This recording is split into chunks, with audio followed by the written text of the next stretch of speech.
Welcome to the Rhinocam Quick Start tutorial series, brought to you by MecSoft. Today we'll be demonstrating rectangular nesting. Before we begin, let's talk a bit about the Rhinocam display. When you run Rhinocam for the very first time, your screen may look like this.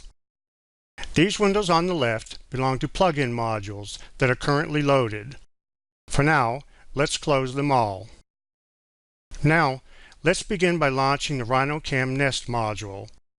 From the Rhino main menu bar, you will see the Rhinocam menu item. Drop down the menu and pick Nest to load the nesting module. Docked on the left, you will see the nesting browser. Notice that it is organized into tabs, representing each step in the nesting process. You can resize the width of the browser, making sure that all of the command icons and menus are easily accessible. Now, let's load the part file containing the geometry for nesting. From the Rhino Standard toolbar, select the File Open folder icon. Locate the Rhinocam Quick Start folder shown here. Then, select the Rhinocam part file named Rectangular Nest Quick Start Tutorial, and then pick Open. The following basic steps are included in the nesting process. First, we load the Rhinocam Nest module and define the nesting type to be performed. Then, we open the Rhino drawing where the stock material and production parts are staged.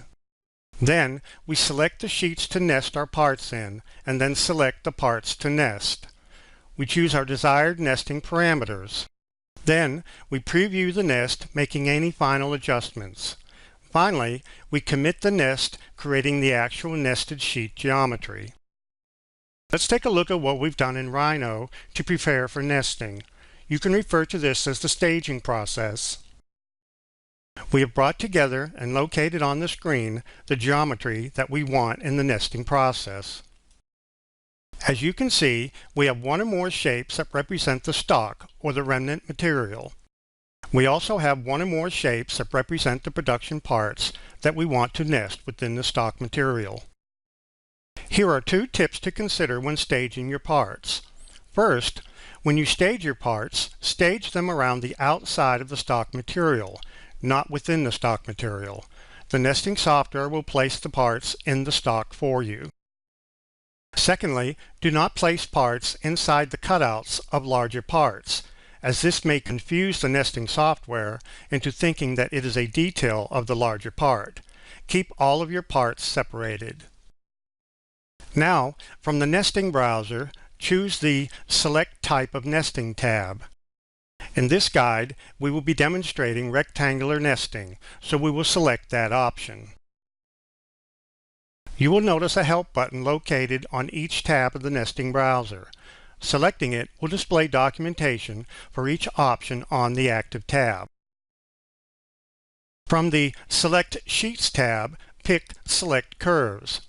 Now, we select the shapes that represent the stock material and then right-click or press Enter to end the selection.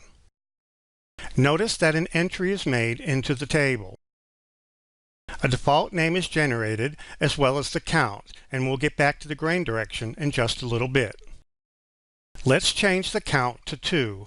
This means that there are 2 identical sheets used to nest the parts.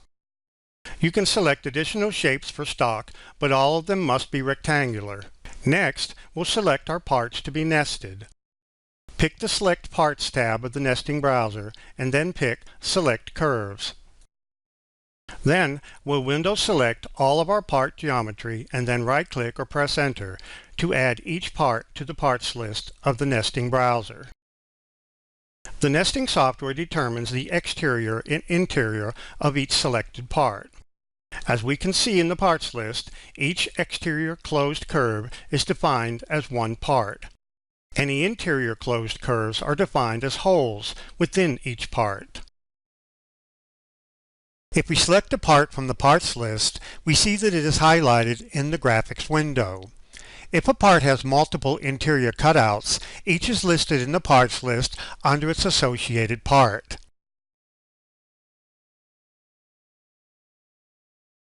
Now we'll select the count column from any part in the parts list and then type in 50 and press Enter. Since we want all parts to have the same count, we right-click on the count we just entered and select Make All the Same, and the counts for each part are updated. Now, we'll select the Choose Nesting Parameters tab of the nesting browser to set two other parameters. The first one sets the distance between adjacent parts. Here, we'll enter 0.15. The second is the distance between the outermost parts and the outer edge of the stock material. For this, we'll enter 0.25. There are also options to automatically tag each nested part, and layout options for arranging your nested sheets. Now, we'll select the Estimate Number of Sheets button.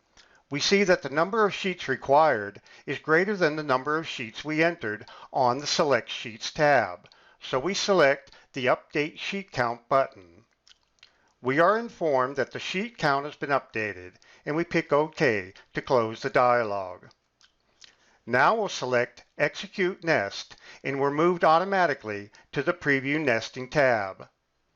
Here, you can preview each sheet and request a report if needed. The last thing we want to do is to impose a grain direction control on this larger part to force it to be vertical. In order to do that, I need to specify the grain direction on the stock material as well as that part. First, we'll go back to the Select Sheets tab and set the grain direction to a long X. Then, on the Select Parts tab, I will set the grain direction on this larger part to be a long Y. Now, we'll select the Choose Nesting Parameters tab. We'll execute the nest and then preview the nest, and we'll see that that part is now aligned vertically.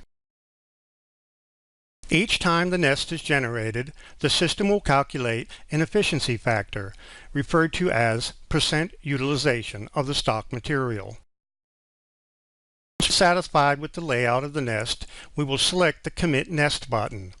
This writes the geometry of the individual sheets onto individual layers in your current CAD part file. The geometry can then be used for machining or any other application you wish. This completes the Quick Start tutorial for rectangular nesting.